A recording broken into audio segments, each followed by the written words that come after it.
Show me your friends and I'll show you your future. Unless you want average in America, married, 2.4 kids with 1.5 dogs. But I can guarantee you, you will never achieve anything greater than your highest aspiration. If you want $1 million, you'll make $1 million, not $1.5 million. If you want 10 million, 100 million, and you'll never exceed that.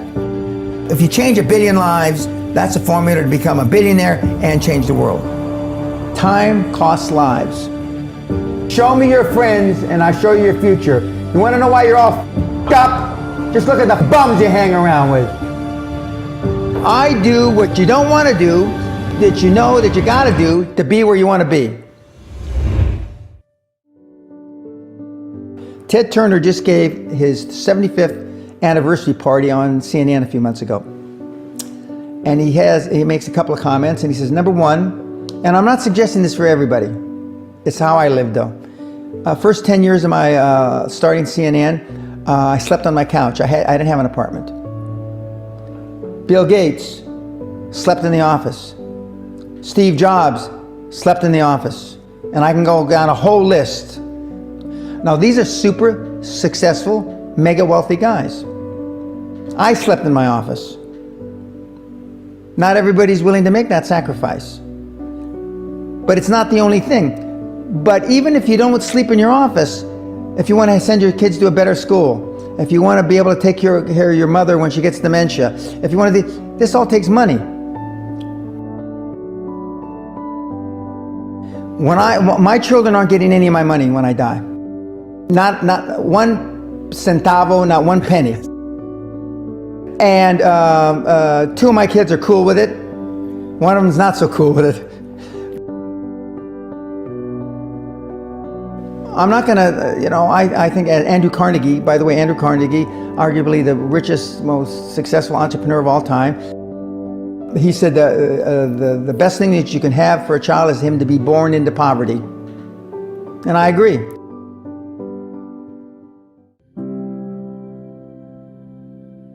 Lack of self-esteem, lack of self-worth. Now they think they have self-worth. They think because they made a few bucks. But in actuality, and when they measure it against the other 8, 10, 12 people sitting around the table, they realize, or they start to question, hell, maybe I was just lucky. Now, all of us, when you're only a one-trick guy or gal, think, was I lucky? Now, I've done it so many times, I know I wasn't lucky. I might have been lucky the first time, but I haven't been lucky the 15, 20, 40, 50. I know that. Okay. But maybe I was lucky the first time. But my life changed when I was pretty much a haphazard kid, got in a lot of trouble, got arrested 4 or 5 times, thrown in jail. And this was when my dad's a cop.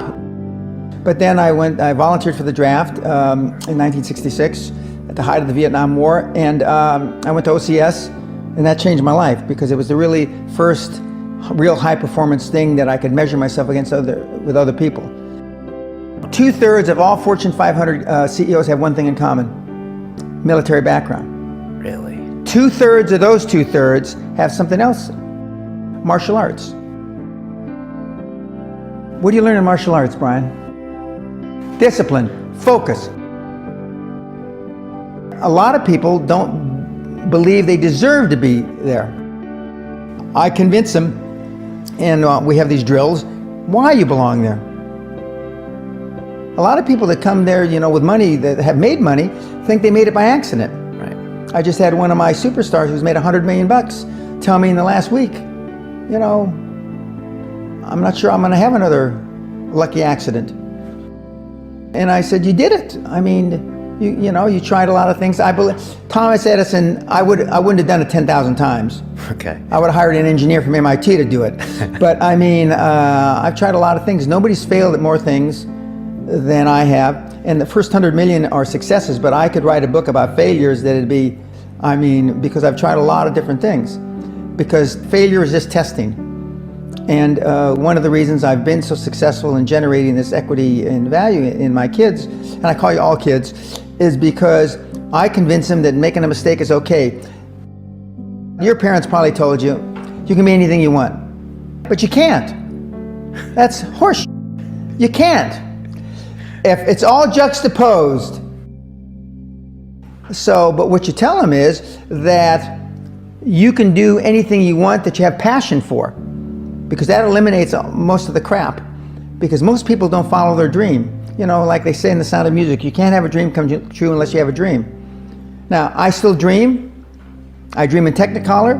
I say my affirmations and goals every single night. It's bloody hard to be a high performance person. Perfection equals paralysis. If you left it to engineers, no car would ever come off the assembly line. No car would ever come off the assembly line. And I've been in business with enough engineers, I can attest to that with my hand on my heart. They'd still be trying to make it better. And the internet business is very much the same. The internet kids want to test and test and test, and they want the landing page to be this. Roll it out. The great thing about the internet is your results are instantaneous. If something that I'm overseeing at Concord level, 60,000 feet, doesn't work in 2 days, forget about it, move on. And today at our meeting, now the young kids are, we ran it 3 days, sir, and we closed it down. And they are thinking I'm going to ask why. I said, no, that's fine, next. Because without them making mistakes and without them being allowed to make the decision, they never get any better. And 95% of the time, I know probably better than they do. We're never going to be able to know everything or have them know everything unless they make some mistakes and get comfortable with making mistakes. What gets measured gets accomplished. Without measurement, you're just fooling yourself. Before I had any money, I used to go to the Rolls-Royce dealers and sit in the cars and smell the leather, touch the leather, okay? I went to $1 million houses, and my wife and I would walk through the house, and they'd say, when are your parents getting here, kids? No, we are the buyers. Practice within when you're without. Practice being successful. How many people listening to this today practice being successful today? Through affirmations, through going to the Rolls-Royce dealer, maybe Lamborghini, maybe something else. Right. In my particular case, it was Rolls-Royce. And within a year of me going to the Rolls-Royce dealer, I had a Rolls, okay? Within 19 months of me dreaming and adding it to my goals, a castle on an island, I own Guthrie Castle. 19 months. Okay. Go to stores you can't afford. Go hire lawyers you can't afford. Lawyers will meet with anybody. Accountants will meet with anybody. Go to the big four accountants with a business idea. The first couple meetings are for free. Jettison probably a lot of the people you'll hang around with. If you have poor public speaking skills, join Toastmasters. Do these. If you went to a good school and you're not successful, go to the alumni deals. Okay? I didn't go to a good school. I'm a perfect living example that a lot of trouble as a kid, working class background, my parents, went to just a mediocre university that I flunked out of 3 times before I finally graduated with honors, but and had no money to begin with, $820. So it's all possible, but I devoted myself to feeling successful. I was wearing suits like this before I could afford them. Most people procrastinate because they're unsure, so just do it. And but I've never had a problem just doing it, because one of the things is you learn as a young combat infantry officer is time costs lives. We overanalyze because we're unsure. We don't overanalyze because we are not sure if it'll work or not. We're more worried about, on the emotional side, it embarrassing us.